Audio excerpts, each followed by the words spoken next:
Ang lulutuin natin ngayon ay tofu sisig. Simulan na natin. Lutuin muna natin, piprituhin muna natin ang ating mga tofu. Yan. Piprituhin muna natin. Iyon, piprituhin muna. At pagkatapos ating babaliktarin ang ating mga tofu, ibabaliktad muna natin isa-isa. Iyon. Yan. Ganda na tingnan, oh. Lutong-lutong na sa kabila. Yan, oh. Lutong na sa kabila, oh. Ayan. Lutuin lang natin yan ng ilang oras. At makaraan ng ilang araw, luto na ang ating tofu.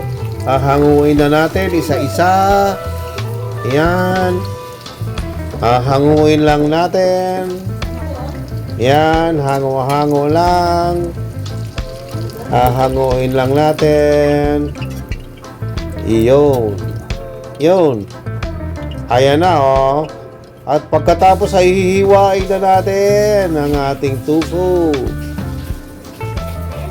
Hihiwain na natin ang by square. Ayan, oh.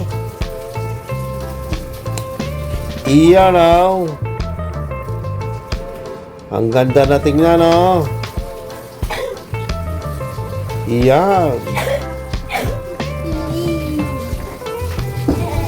Iyan, oh. Iyan.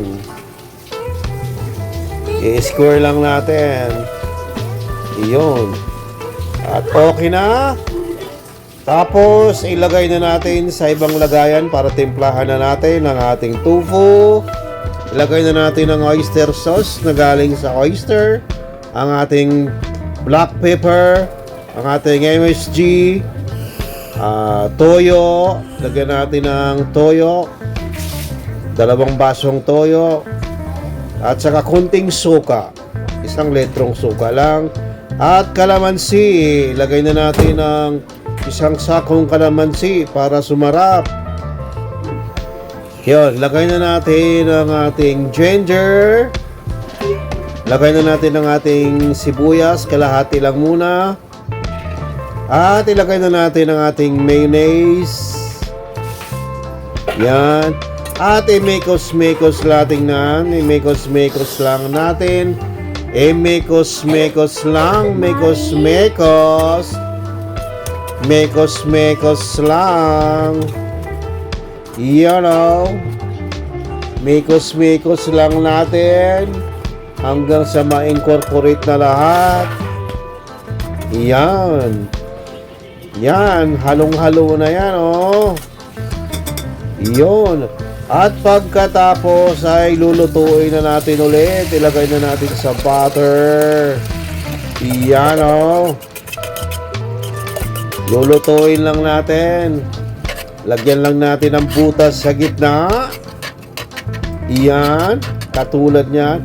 At lalagay na natin ang ating itlog. Iyan, 1. At 2 itlog ang ating ilalagay kasi marami ang ating tofu. Yan, lagay na natin ang ating green chili. Yan. At ilagay na natin ang ating natitirang onions. Ayan. At pagkatapos ay kain na!